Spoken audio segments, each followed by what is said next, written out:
desde la organización sindical, pues venimos trabajando en un tema semanal, capacitación para nuestros asociados.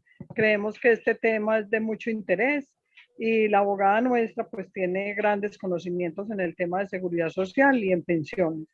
Entonces le damos la bienvenida a todos los compañeros, las preguntas o las inquietudes que tengan, yo creo que nos las pueden dejar en el chat o nos las pueden hacer llegar a cualquiera de los miembros de la organización para nosotros a través de la abogada hacer las consultas.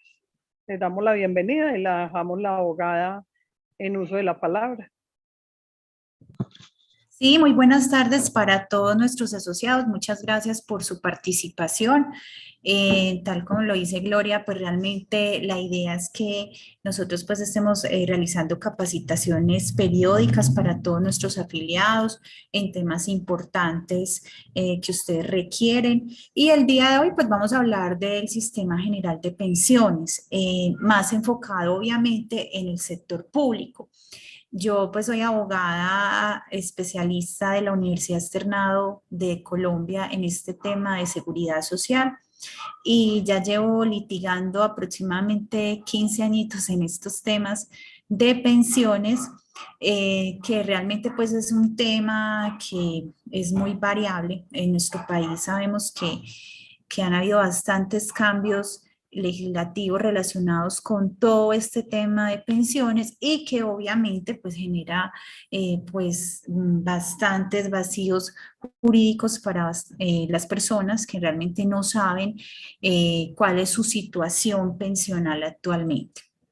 Entonces, pues la idea es hacer una charla amena, que ustedes puedan participar. Le agradezco pues que las preguntas se hagan a través del chat o al final de la charla y también abrir este espacio para que ustedes puedan consultar en Asmetrosalud, pedir cita conmigo y pues averiguar todos estos temas de pensiones.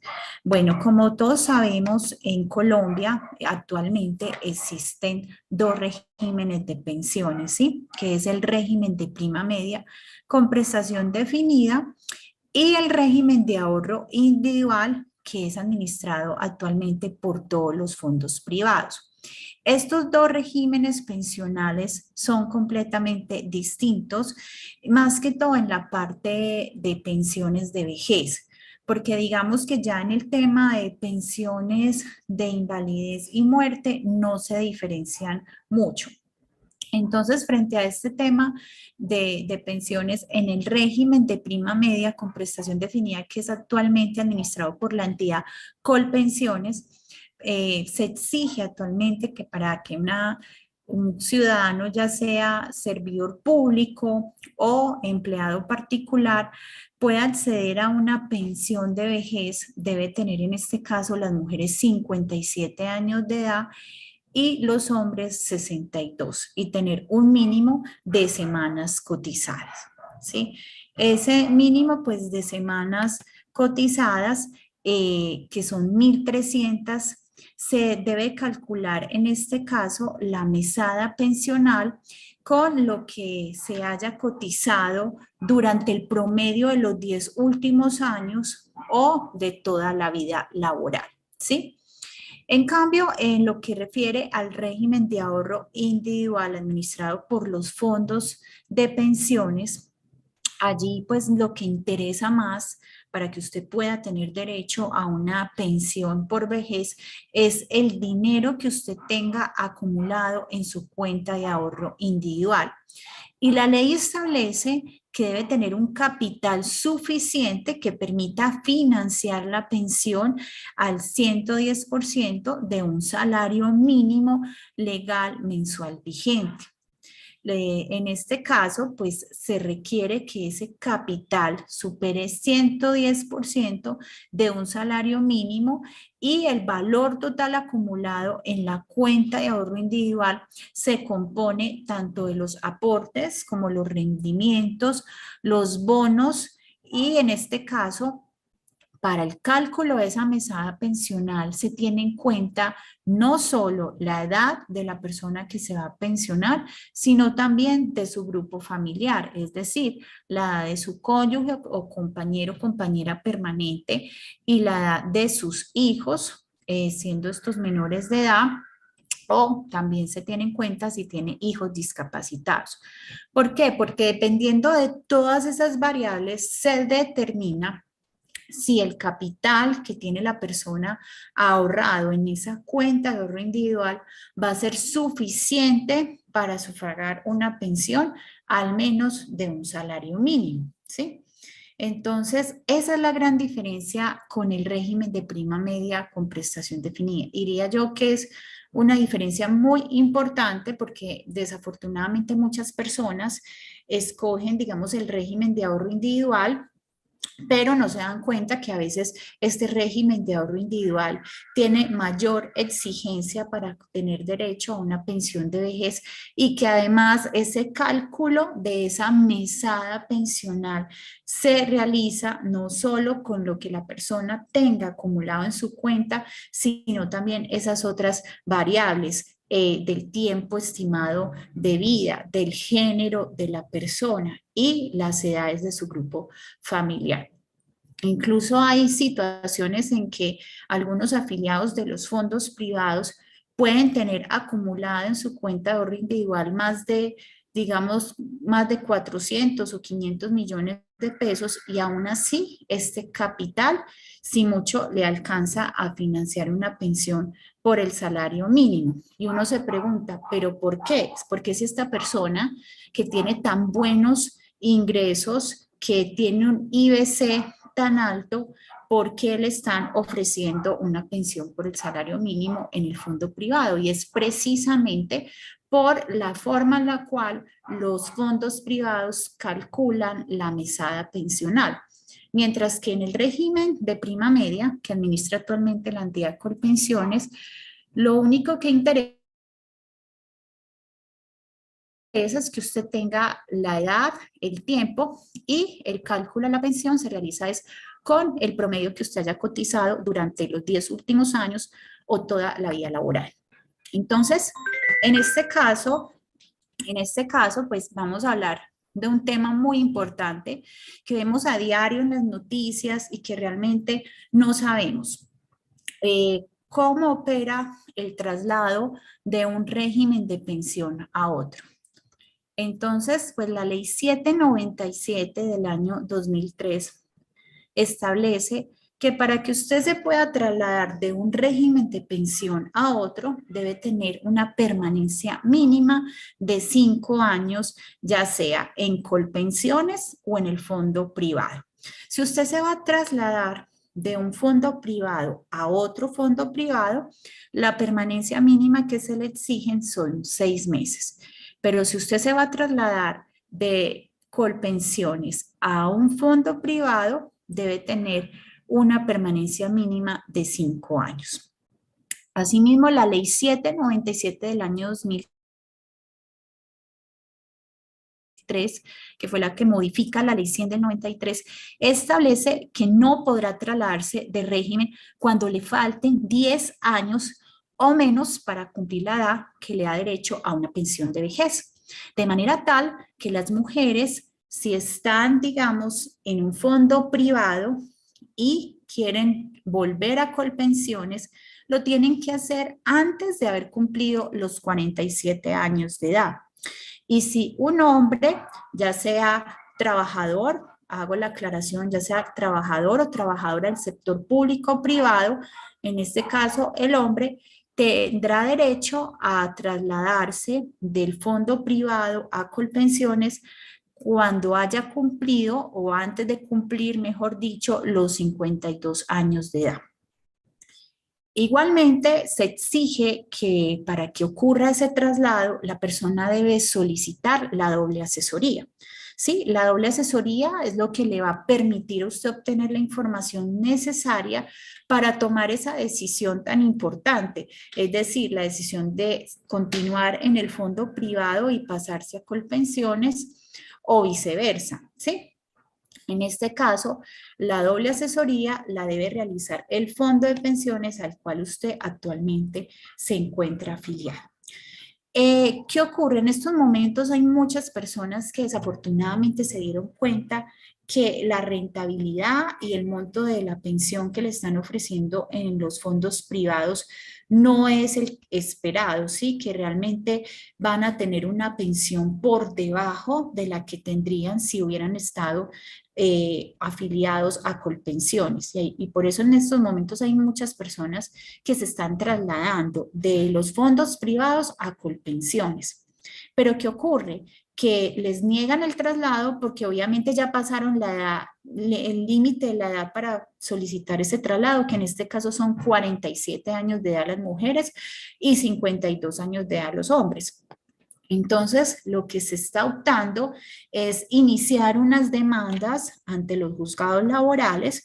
Esas demandas se han definido como nulidad de afiliación en fondos privados y regreso automático al régimen de prima media con prestación definida, ya que la Corte Suprema de Justicia, Sala de Casación Laboral y los tribunales, tanto el Tribunal Superior de Medellín, han establecido que sí es posible declarar la nulidad de la afiliación en un fondo privado, aun si ya pasaron el límite de edad para realizar ese traslado, siempre y cuando se demuestre que efectivamente la persona está siendo seriamente afectada a nivel económico y que demuestre que efectivamente la mesada pensional en el fondo privado sería inferior a la que recibiría en Colpensiones.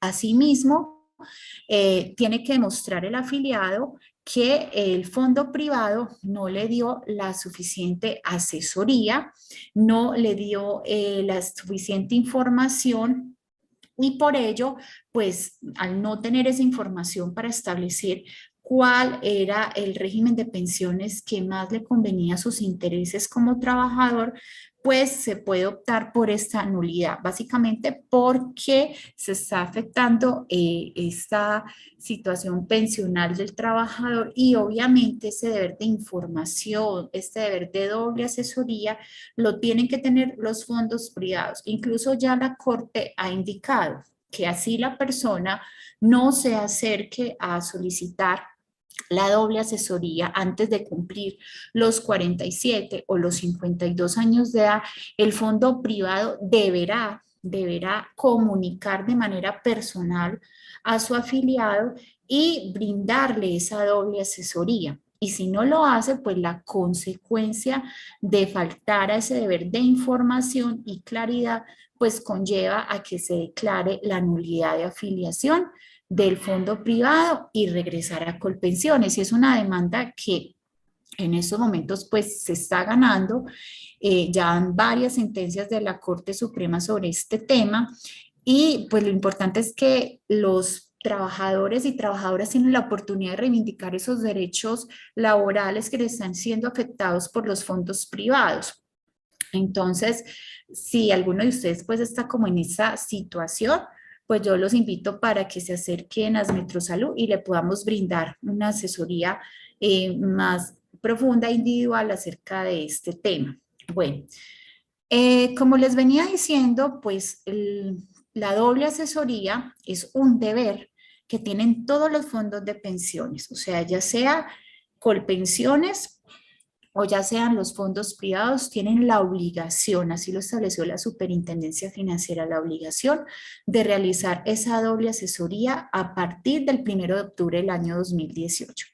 Entonces, lo que se requiere es que se informe en debida forma si la persona le conviene estar en el fondo privado o en Colpensiones, hacer una proyección o cálculo de esa posible mesada pensional que recibiría en ese fondo privado. Y como les indiqué, el deber de esa doble asesoría, si el fondo de pensiones no lo hace, conlleva a que se pueda declarar la nulidad de la afiliación y poder el afiliado así escoger el régimen de pensiones que más le convenga. En este caso, pues el traslado entre regímenes de pensiones conlleva en que primero, la condición número 1 es que se haga los hombres antes de los 52 años de edad. Las mujeres antes de los 47 años de edad. Pero hay una sentencia también muy interesante de la Corte Constitucional que habla un poco de este tema del traslado de regímenes de pensiones.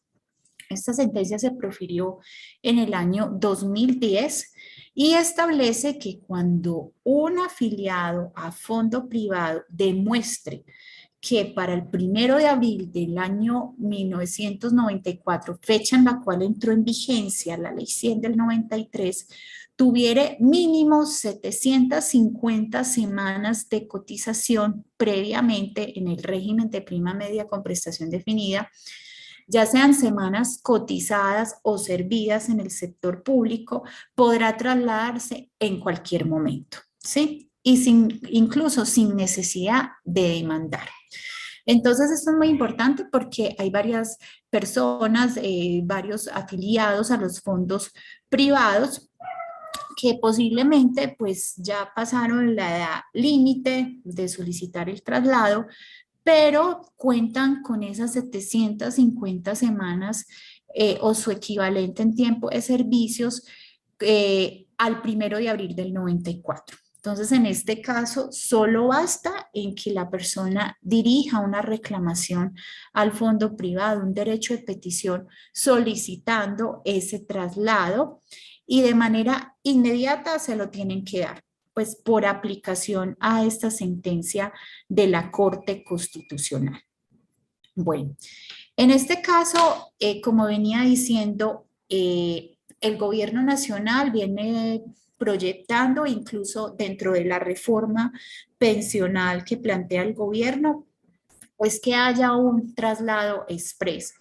Y el traslado express lo que establece es que las personas puedan mirar cuál régimen de pensión le conviene más, si el régimen privado o el de Colpensiones, y puedan trasladarse en cualquier momento durante un periodo de gracia que pueda dar la reforma pensional. Tenemos que esperar que obviamente pues se apruebe esta reforma y se apruebe pues la totalidad de los artículos y en especial este artículo que pretende es que exista ese traslado express y que muchos ciudadanos, muchos trabajadores puedan optar por el régimen de pensión, aunque en mi modo de ver y como crítica, digamos, al tema de la reforma pensional, sin profundizar mucho en ella, porque realmente pues todavía no está aprobada, yo diría pues que ya el gobierno prácticamente estableció bajo la modalidad de los dos pilares de pensión que obviamente las personas que estén cotizando entre 1 y 3 salarios mínimos legales mensuales vigentes van a estar en Colpensiones y los que estén cotizando de 4 salarios mínimos legales mensuales vigentes en adelante van a estar en fondos privados. Entonces ya no tendría como mucha gracia pues este tema del traslado express, ya perdería pues su efecto en sí. Bueno, vamos a hablar de los tipos de pensiones que existen en el régimen de prima media con prestación definida que actualmente administra la entidad Colpensiones. Sabemos que existen diferentes riesgos, tenemos la pensión de vejez, la pensión invalidez, las indemnizaciones sustitutivas de la pensión de vejez y la pensión de sobrevivientes o sustitución pensional y el auxilio funerario.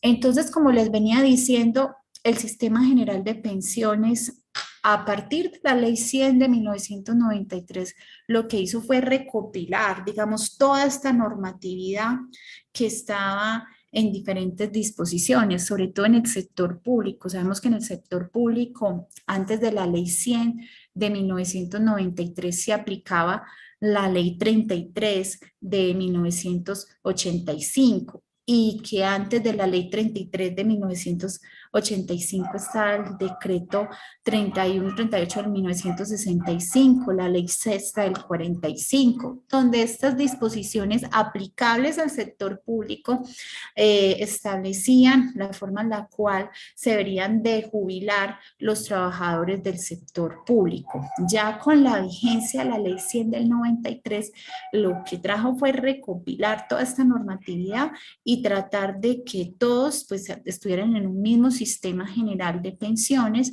y ahí fue donde estableció que en este caso se crearía un régimen de transición que respetaría algunos derechos y prestaciones ya adquiridas por parte de los servidores públicos. En todo caso, pues hoy en día es aplicable la ley 797 del año 2003, tanto para el sector público como para el sector privado.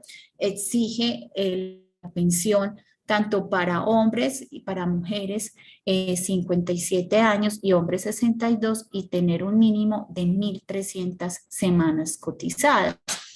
Pero obviamente, pues las personas que entraron en este régimen de transición que estableció la ley 100 del 1993, se le protegieron esos derechos y esas garantías. Por eso en el artículo 36 de la ley 100 del 93 estableció que las personas que entraban en vigencia de la ley 100 del 93 tuvieran 35 años de edad mujeres, 40 años de edad hombres, o 750 semanas cotizadas o equivalente en tiempo de servicios, entraban en un régimen de transición. Y entrar en el régimen de transición implica que ya a usted no le van a aplicar lo establecido en la ley 100 de 1993, sino que si usted es servidor público, se le sigue aplicando la ley 33 de 1985. Esto es, usted se puede pensionar con los 55 años de edad y los 20 años de servicio, y un monto del 75%. Pero ojo, ese régimen de transición prácticamente hoy en día no se le aplica a nadie. ¿Y por qué razón? Porque la ley 100 de 1993 trajo una temporalidad a este régimen de transición.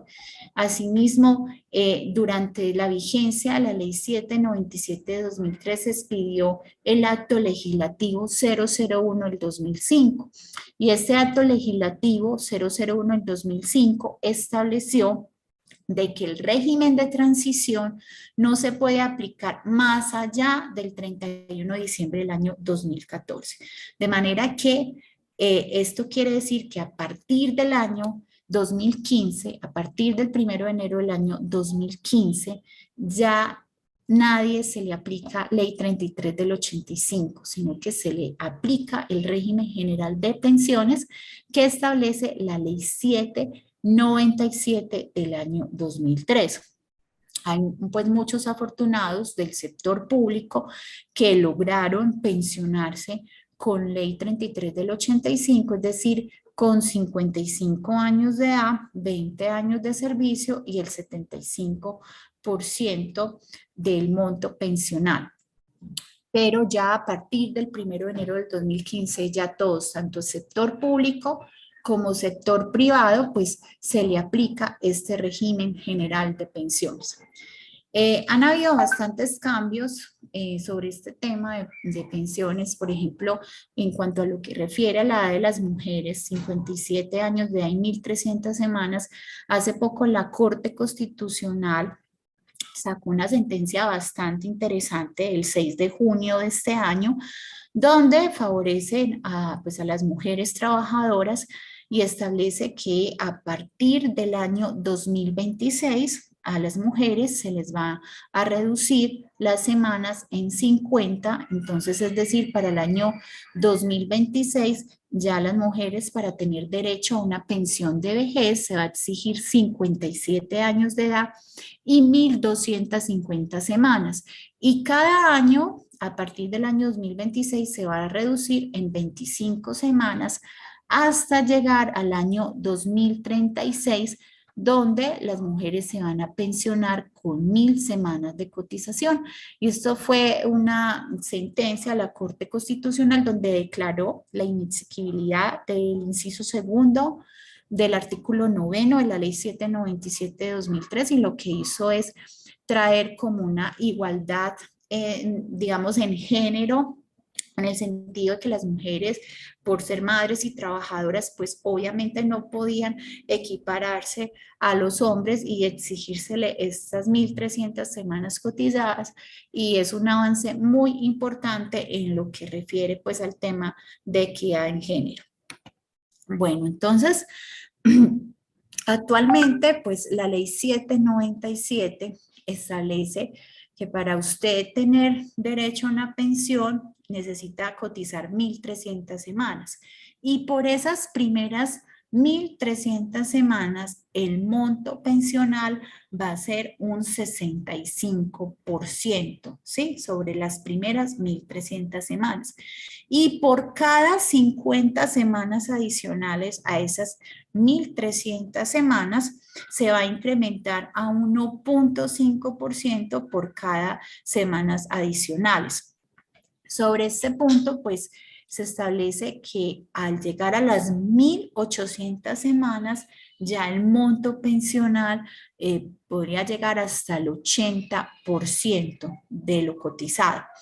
La Corte Suprema de Justicia, Sala de Casación Laboral, también en un reciente fallo de octubre del año pasado, estableció que si una persona ha cotizado al Sistema General de Pensiones entre 1.800 o más de 1.800 semanas cotizadas, tiene derecho a que se le reconozca por parte de Colpensiones un monto pensional no inferior al 80%.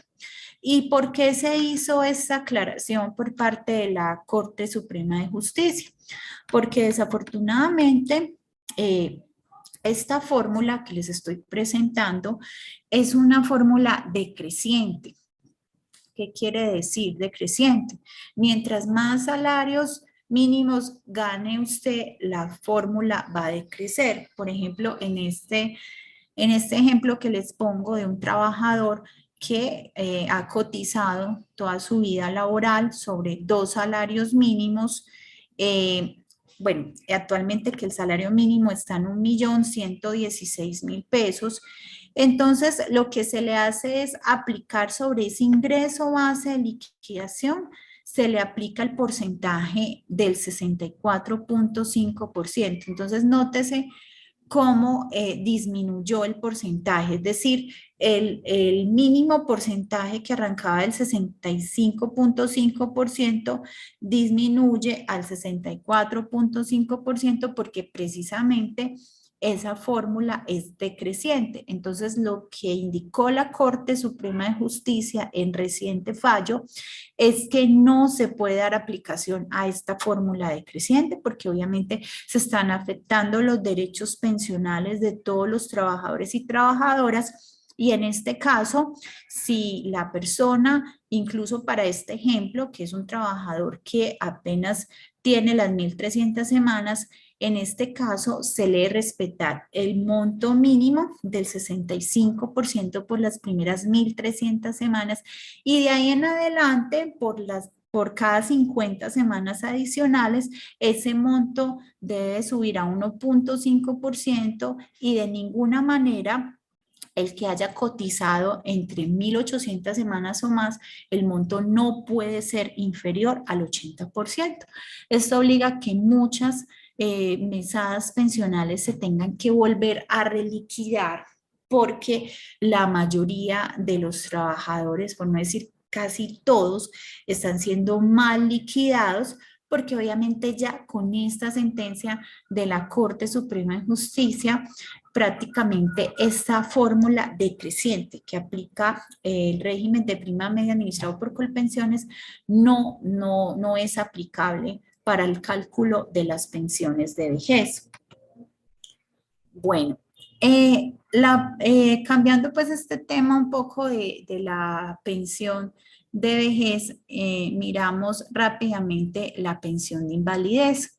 Y obviamente pues es la pensión de invalidez de origen común que es reconocido ya sea por un fondo privado o por Colpensiones.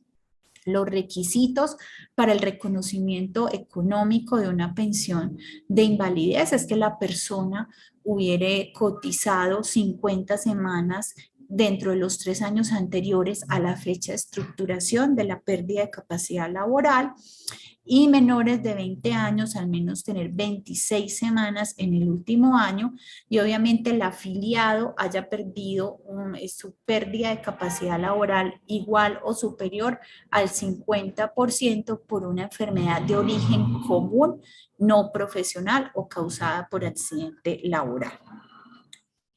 Actualmente, pues hay bastante jurisprudencia sobre este tema, el reconocimiento de las pensiones de invalidez. Han habido unos cambios sustanciales sobre este tema, tratándose, por ejemplo, de las enfermedades degenerativas, crónicas. Sabemos que en estos momentos, pues, los trabajadores están con bastantes enfermedades de carácter crónico y degenerativo, por ejemplo, un problema de lumbalgia, un problema de visión que vaya empeorando con el paso del tiempo. Entonces, ya la Corte Constitucional ha establecido, por ejemplo, si un trabajador lo calificaron con una pérdida de capacidad laboral del 50 superior al 50%, la fecha de estructuración de dicha discapacidad se tiene que mirar desde la fecha en la cual el trabajador ya perdió su capacidad laboral. Esto quiere decir porque muchas personas, a pesar de su discapacidad, a pesar de su discapacidad ya sea física, psíquica o sensorial, siguen laborando, ¿sí? Y continúan realizando sus cotizaciones al Sistema General de Pensiones. Pero pues resulta que muchos incluso tuvieron enfermedades a temprana edad, pero continuaron realizando esas cotizaciones al sistema. Ya la Corte indica que para efectos del reconocimiento de la pensión de invalidez se debe de reconocer incluso con las semanas cotizadas posteriores a la fecha de estructuración de pérdida de capacidad laboral, cuando ya el trabajador haya perdido definitivamente su capacidad para estar en el mundo laboral. Entonces, son cambios muy importantes porque ya se han reconocido varias pensiones de invalidez bajo esta premisa de las enfermedades que son crónicas y degenerativas, donde permiten la sumatoria de semanas después de la fecha de estructuración de la pérdida de capacidad laboral. En temas de pensiones de sobreviviente, pues hay bastantes.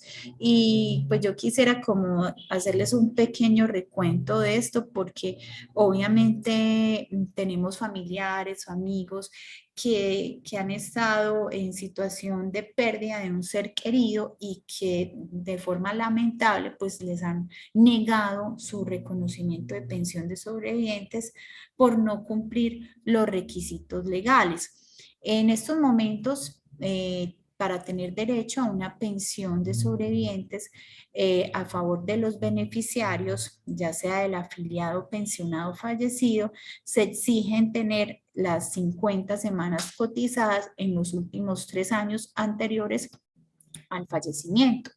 Pero ya hay varias sentencias de la Corte Suprema donde indica que incluso tanto para pensiones de invalidez como para pensiones de sobrevivientes se puede dar aplicación al principio legal de la condición más beneficiosa o principio de progresividad de la norma. De manera que antes de la vigencia de la Ley 797/2003 estaba la Ley 100 de 1993 en su artículo 26, si no estoy mal, donde establecen que para tener derecho a una pensión de vejez se necesitaban tener solamente 26 semanas cotizadas en año inmediatamente anterior al fallecimiento o a la fecha de estructuración de pérdida de capacidad laboral, y ya la Corte Suprema de Justicia permite dar aplicación a este principio de favorabilidad y está reconociendo pensiones tanto invalidez como de muerte con tan solo 26 semanas cotizadas en el año inmediatamente anterior a la fecha de muerte pues, del ser querido.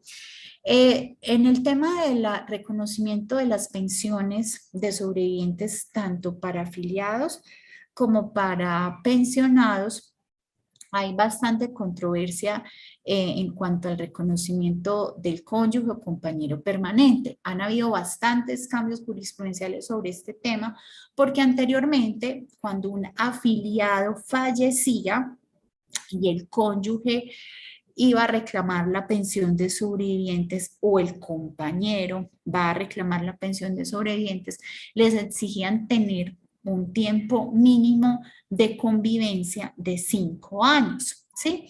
Y ya frente a este tema, la Corte Suprema de Justicia, en una sentencia del año 2021, en un caso que incluso me tocó a mí llevar, cambió esta línea jurisprudencial y ya lo que indica es que para que un cónyuge o compañero permanente tengan derecho a una pensión de sobrevivientes, se exige para el compañero permanente un tiempo mínimo de convivencia de 2 años.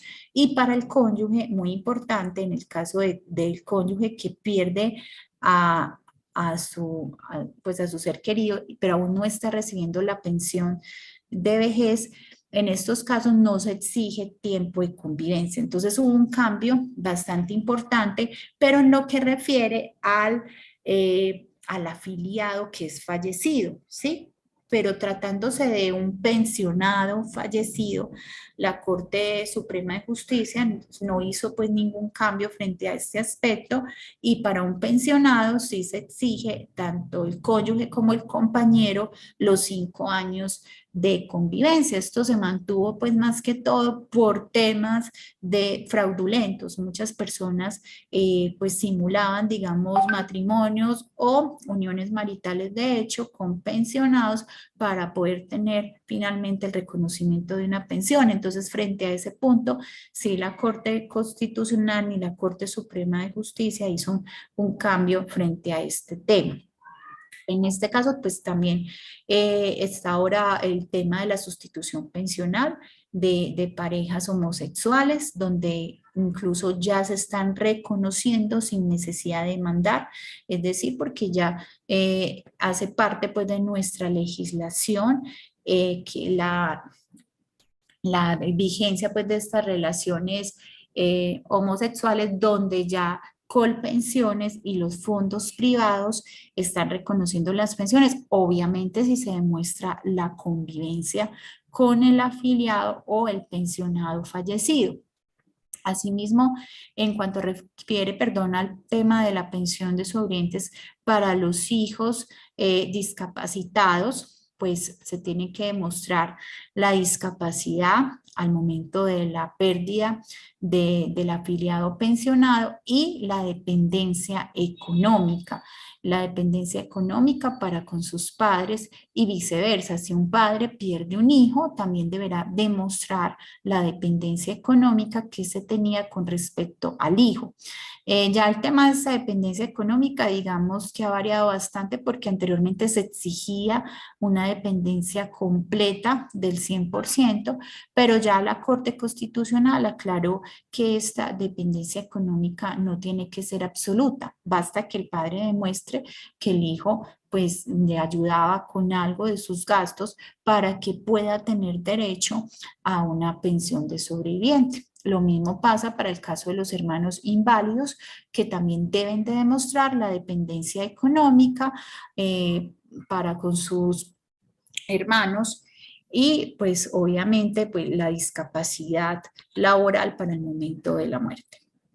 En cuanto al reconocimiento temporal, se reconoce para el cónyuge menor de 30 años, se reconoce por 20 años, siempre y cuando pues no hubieran procreado hijos, y para el caso de los hijos se reconoce la sustitución o pensión de sobrevivientes desde después de los 18 años de edad y hasta los 25, siempre y cuando acrediten esa calidad de estudiantes. Bueno, el auxilio funerario. Es muy importante este tema de auxilio funerario porque es una prestación que pocos conocen. desafortunadamente la mayoría de las personas que sufragan los gastos de entierro de un pensionado o un afiliado fallecido, pues no reclama este auxilio funerario. Ojo, este auxilio funerario lo debe reconocer tanto un fondo privado como la entidad Colpensiones, ¿sí? Y se reconoce a la persona natural o a la persona jurídica que haya pagado o sufragado los gastos de entierro. Igualmente, pues ese auxilio funerario no puede ser inferior a los 5 salarios mínimos legales mensuales vigentes ni superior a 10 años y prescribe en un año. Entonces, si usted sufragó los gastos de entierro de su ser querido, tiene hasta un año a partir del fallecimiento para reclamar este auxilio funerario. Los fondos privados y Colpensiones son muy dados en negar estos auxilios funerarios cuando, por ejemplo, la persona está inactiva en sus cotizaciones, pero la ley es muy clara en establecer que para el reconocimiento de este auxilio funerario no se exige que la persona esté activa, cotizante al Sistema General de Pensiones, sino que basta que esté afiliada, de manera tal que si una persona está afiliada a Porvenir o afiliada a Colpensiones desde el año 2000 y no había vuelto a hacer cotizaciones, por el solo hecho de estar afiliado, tiene derecho al reconocimiento y pago de ese auxilio funerario.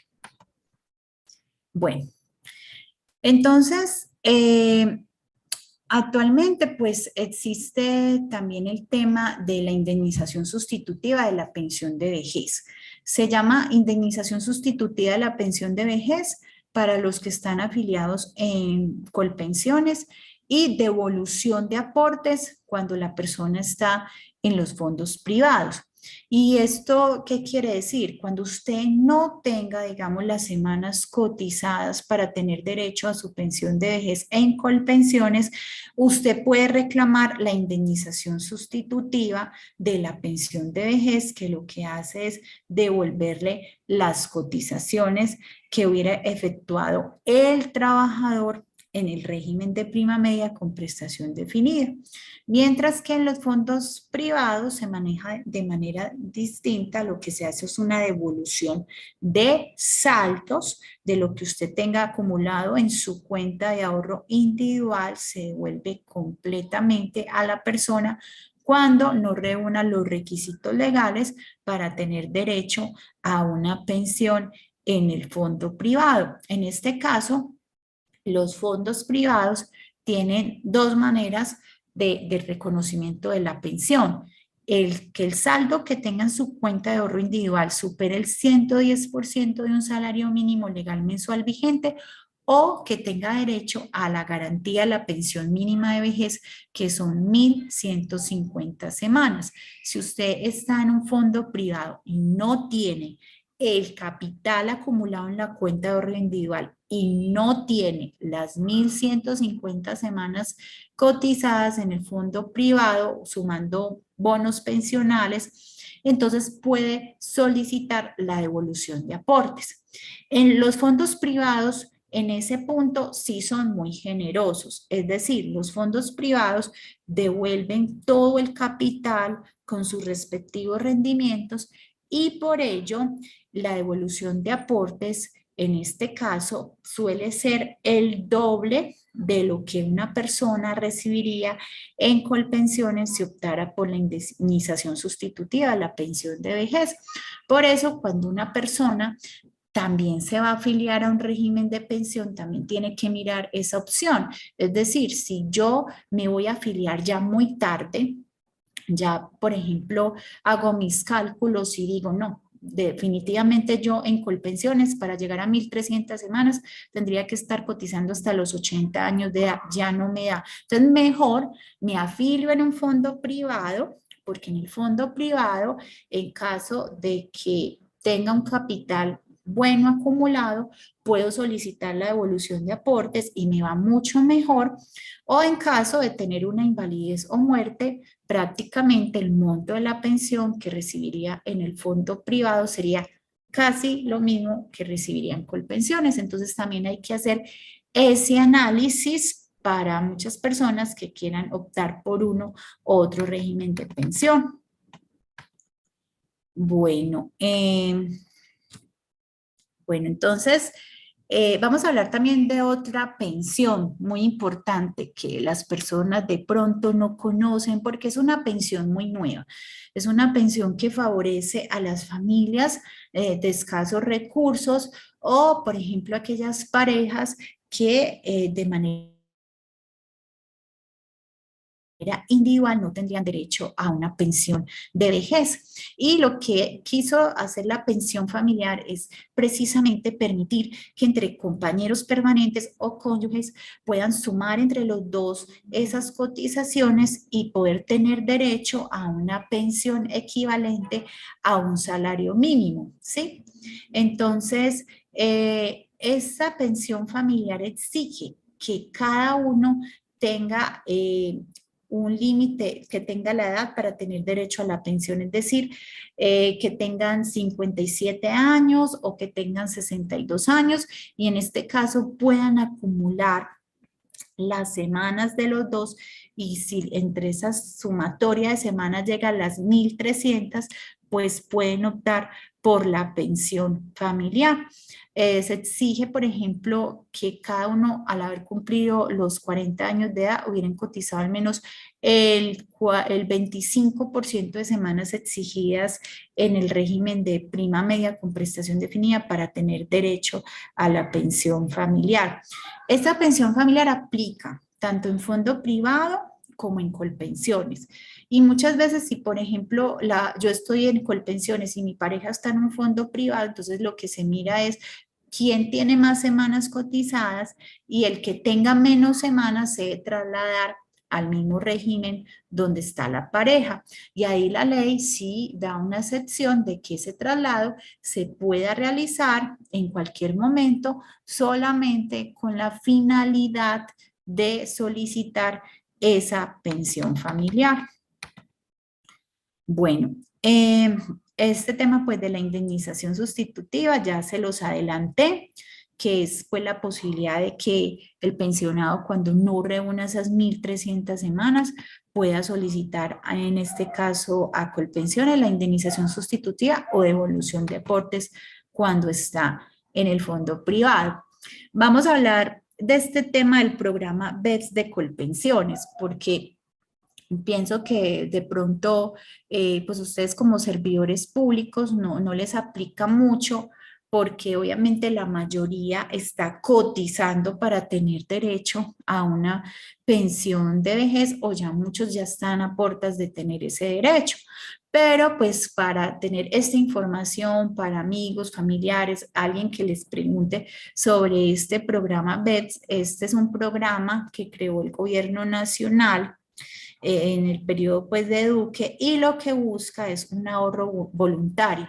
Está más que todo diseñado pues para trabajadores que devengan por debajo del salario mínimo, que no tienen trabajos estables y le permite pues que pueda tener ese ahorro voluntario. De manera pues que el gobierno nacional lo que hace es subsidiar sobre ese valor que ahorre la persona un 20%. Igualmente ofrece seguros para enfermedades graves, un amparo exequial y ese ahorro que está ahí voluntario pues genera ganancias. Entonces pues es un importante programa para todas aquellas personas, repito, con escasos recursos que no tengan esa posibilidad de cotizar. Pero de ninguna manera, pues el programa BEPS va a suplir lo que es la obligación por parte de un empleador de afiliar a su trabajador al sistema general de pensiones. Entonces, por ejemplo, si usted tiene una señora empleada de servicio, le va a decir, no, yo no la voy a afiliar al sistema general de pensiones, pero venga, afíliese al BEPS. No, o sea, son dos cosas muy distintas porque cuando ya una persona está trabajando, ya tiene un contrato de trabajo, es la obligación de cualquier empleador afiliarlo al sistema general de pensiones. Eso es más que todo para trabajadores informales. ¿Sí? Entonces, Como les venía diciendo, pues es muy importante establecer esas diferencias entre el régimen general establecido en el régimen de prima media y los fondos privados, porque obviamente pues de ahí depende el reconocimiento y pago de una pensión de vejez. Los montos y las distribuciones en las cotizaciones de uno u otro régimen son muy distintas. Por ejemplo, el porcentaje de cotización del ingreso base de cotización es de un 16%, que el 13% de ese 16% pasa a una reserva y el 3% pasa a comisión de administradora de pensiones de invalidez y sobrevivientes en el régimen de prima media.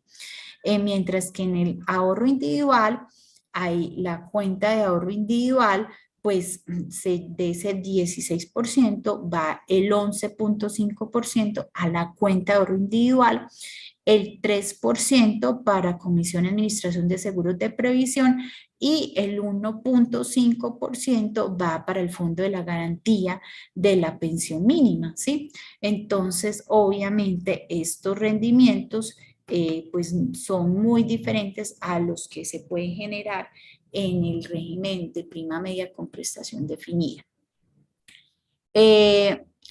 Como les expliqué, pues el cálculo de la pensión de vejez en el régimen de prima media se está básicamente contemplado sobre el número de semanas total cotizadas. El ingreso base de liquidación es el que corresponde al promedio de los ingresos sobre los cuales se haya cotizado los 10 últimos años o toda la vida laboral. Y yo cómo sé cuál me conviene, si me conviene más los 10 últimos años o toda la vida laboral. Resulta que hay trabajadores que cotizaron o tuvieron pues salarios superiores a los que hayan cotizado durante los 10 últimos años. A esos trabajadores sí les conviene a que su pensión sea reconocida con el promedio de lo cotizado durante toda su vida laboral. Pero si usted fue un trabajador que mantuvo la secuencia normal de aumento de su salario, pues obviamente ahí en ese caso lo que le va a convenir es que el ingreso base de liquidación se realice sobre los ingresos bases de cotización de el promedio de los 10 últimos años.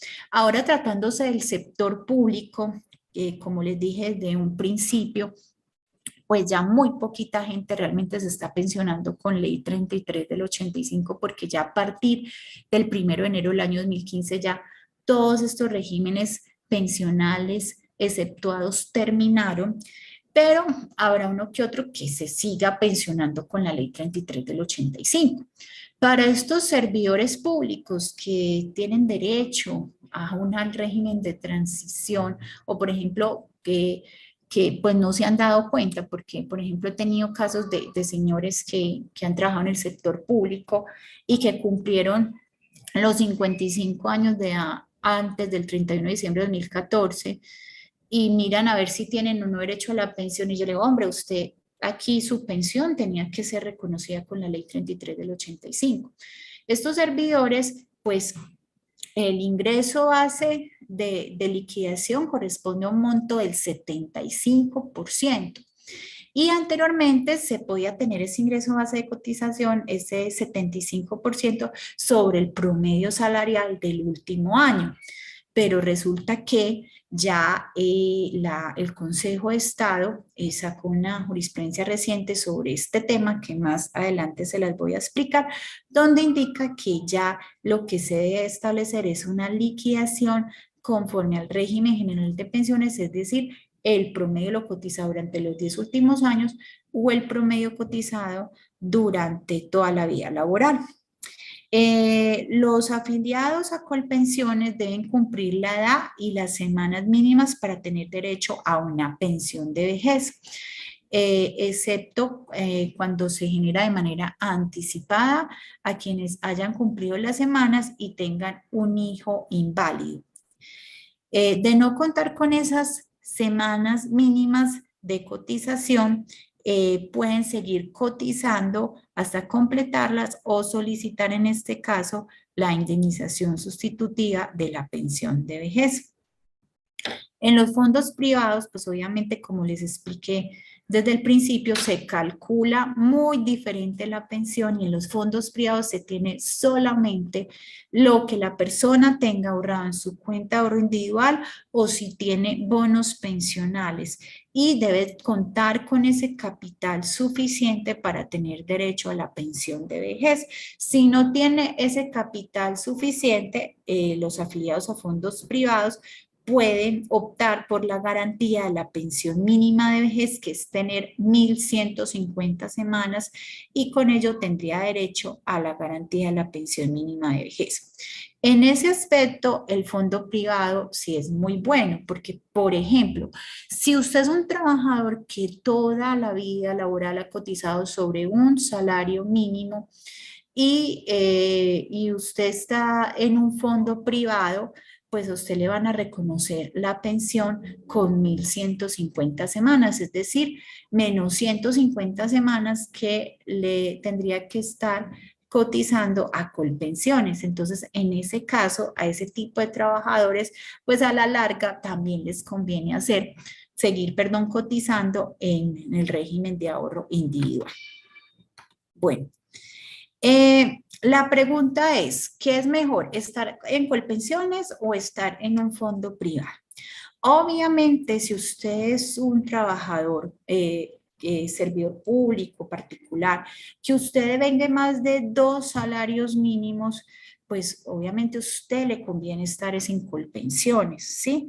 Porque ofrece mejor garantía, porque obviamente el cálculo de la pensión es muy diferente a lo que se realiza en un fondo privado. No depende del capital que tenga acumulado en su cuenta, sino ya de las semanas que usted tenga cotizadas, y obviamente el monto de la pensión va a ser mucho más beneficioso que el que le ofrecerían en un fondo privado.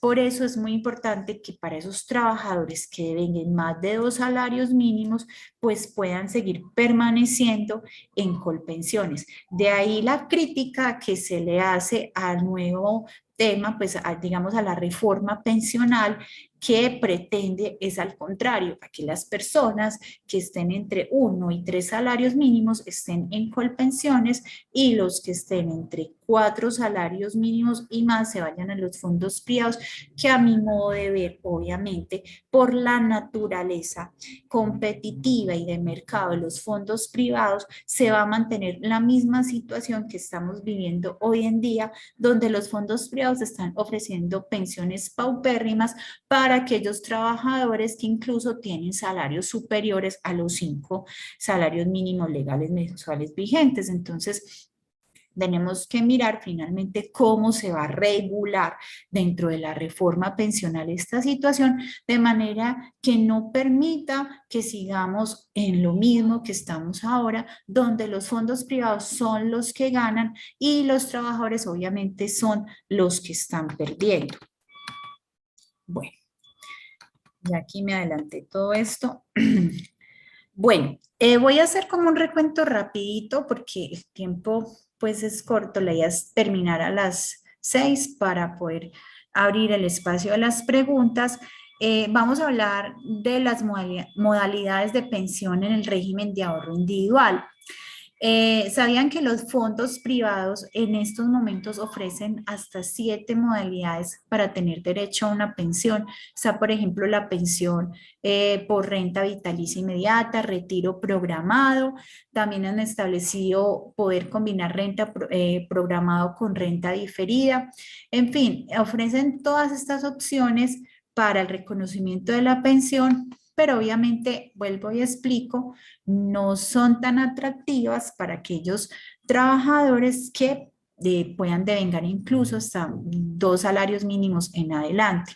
Entonces, la modalidad de renta vitalicia implica que con los recursos que la persona hubiera ahorrado en la cuenta de ahorro individual, se contrata con una empresa aseguradora para que esa empresa aseguradora siga, digamos, pagando la mesada pensional. Entonces, en este caso, la mesada pensional no la paga el fondo de pensiones, sino la aseguradora por la cual se hubiera contratado la renta vitalicia.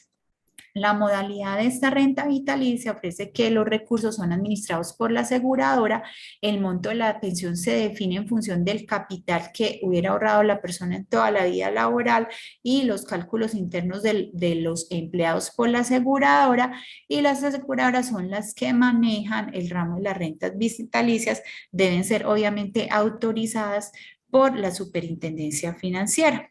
Esta modalidad de pensión permite recibir una mesada fija actualmente ajustada con el IPC.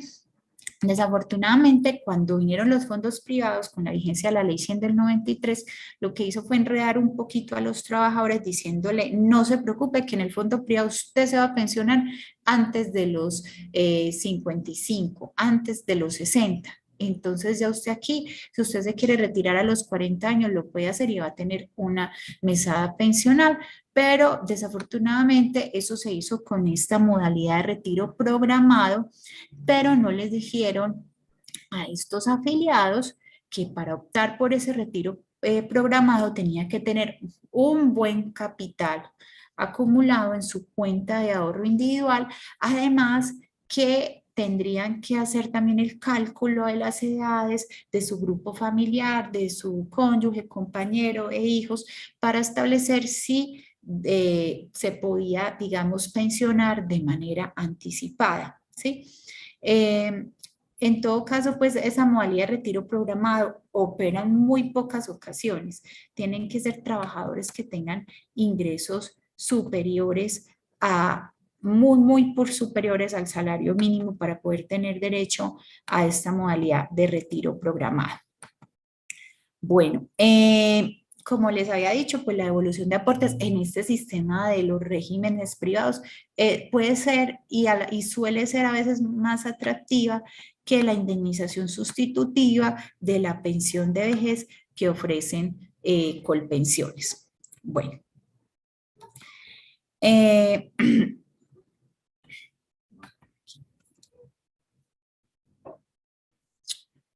Ahora, por ejemplo, se hizo un estudio de personas que estén afiliadas a fondos privados, que más o menos qué capital requieren para tener derecho a una pensión.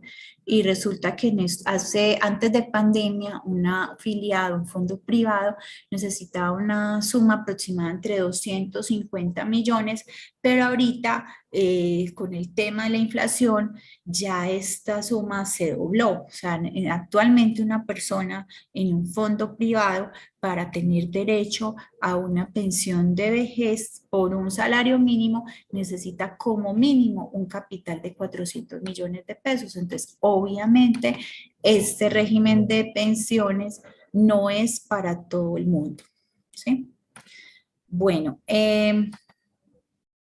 vamos a hablar de este tema que es muy importante. Yo creo que ustedes ya me entendieron un poquito del monto de la pensión en Colpensiones, que explico otra vez en cuanto a que por las primeras 1.300 semanas cotizadas, el afiliado se pensiona con el 65% del salario cotizado durante los 10 últimos años o toda la vida laboral.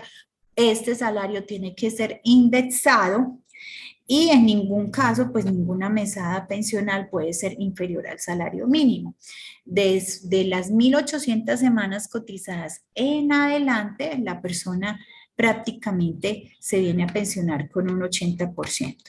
La pensión especial de vejez es una pensión especial muy interesante porque es para aquellos padres o madres afiliados al Sistema General de Pensiones, pero ojo, del régimen de prima media con prestación definida, que pueden solicitar esa pensión especial por tener un hijo discapacitado, un hijo que tenga una pérdida superior al 50%, usted puede pensionarse a cualquier edad, siempre y cuando tenga el número de semanas mínimas para tener derecho, en este caso 1.300 semanas de cotización, ya sea en el sector público o en el sector privado.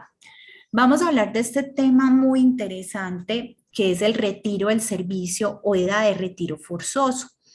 Resulta y acontece que los servidores públicos tienen la oportunidad de continuar prestando sus servicios hasta la edad de retiro forzoso. Recordemos que la Ley 797/2003 establece algunas disposiciones normativas donde indica en el parágrafo tercero que se considera justa causa para dar por terminado el trabajo, la relación legal o reglamentaria que el trabajador del sector privado o el servidor público cumpla con los requisitos establecidos en el artículo para tener derecho a una pensión.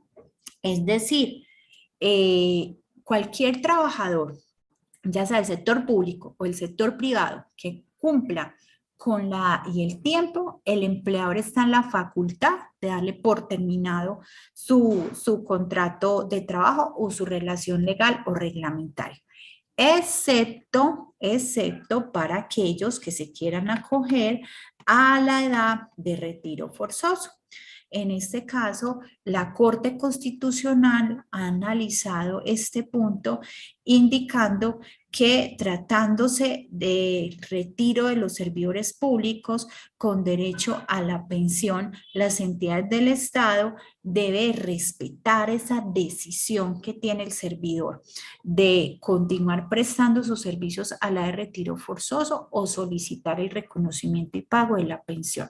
Esto es muy importante porque obviamente en el sector público, así usted tenga ya cumplido los requisitos legales para tener derecho a su pensión de vejez, si usted le comunica a su empleador que se va a quedar prestando sus servicios hasta los 70 años de edad, que es la de retiro forzoso que estableció la ley 1821 del año 2016, la entidad pública deberá respetarle esa decisión y no podrá darle por terminado la relación legal o reglamentaria, e incluso se ha establecido que tienen la obligación de efectuar las cotizaciones al Sistema General de Pensiones para el servidor público que quiera optar por quedarse prestando sus servicios hasta la edad de retiro forzoso, de manera que esas cotizaciones se deberán efectuar hasta el último día que el servidor público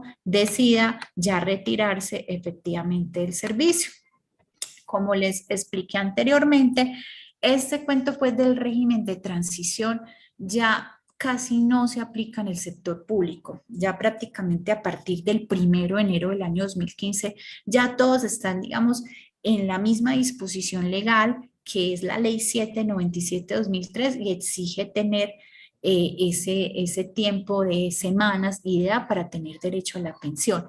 De manera tal que todos esos regímenes especiales, los establecidos en la Ley 33 del 85, en la Ley 71 del 88, ya casi no se aplican.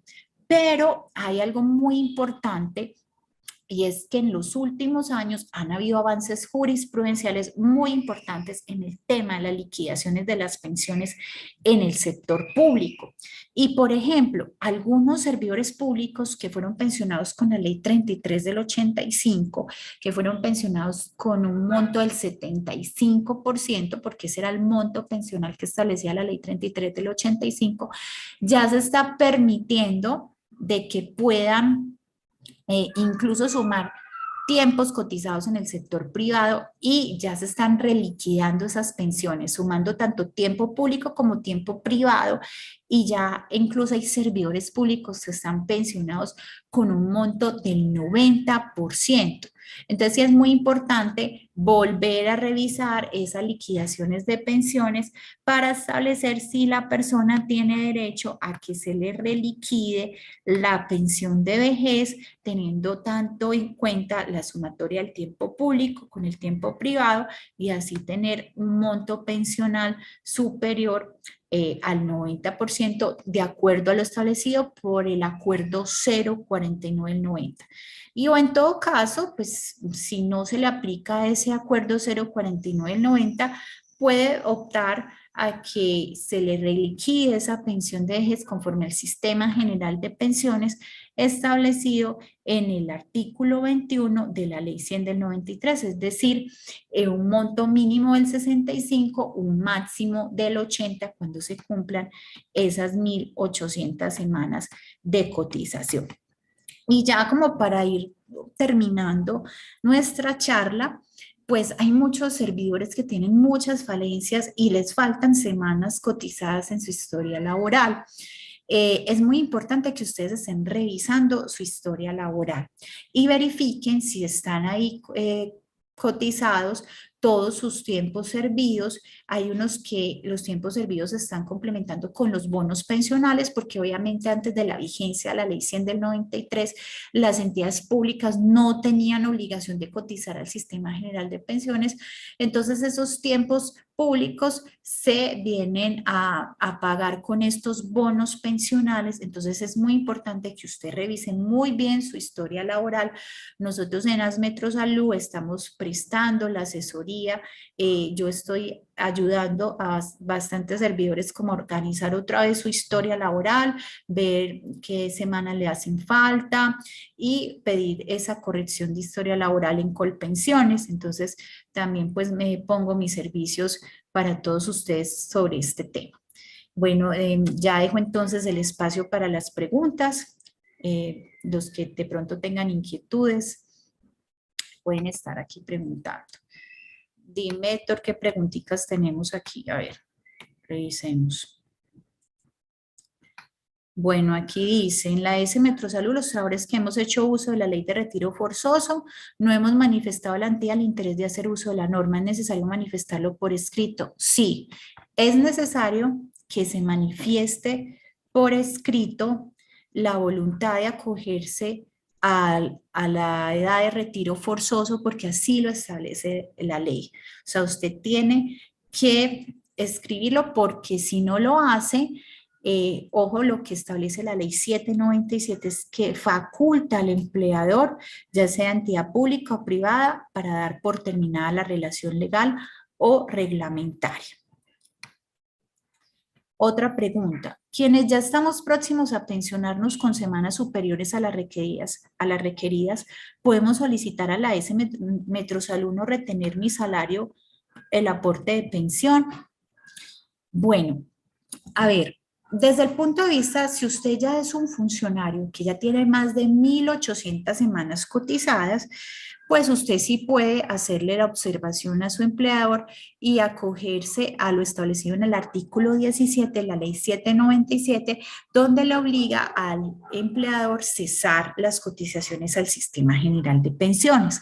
Pero si usted es un trabajador que se va a acoger a la de retiro forzoso y que quiere llegar a cotizar hasta las 1.800 semanas, porque cotizar hasta las 1.800 semanas le implica tener un monto porcentual del 80%, entonces en este caso no es recomendable solicitarle a Metrosalud no retener el aporte para pensión.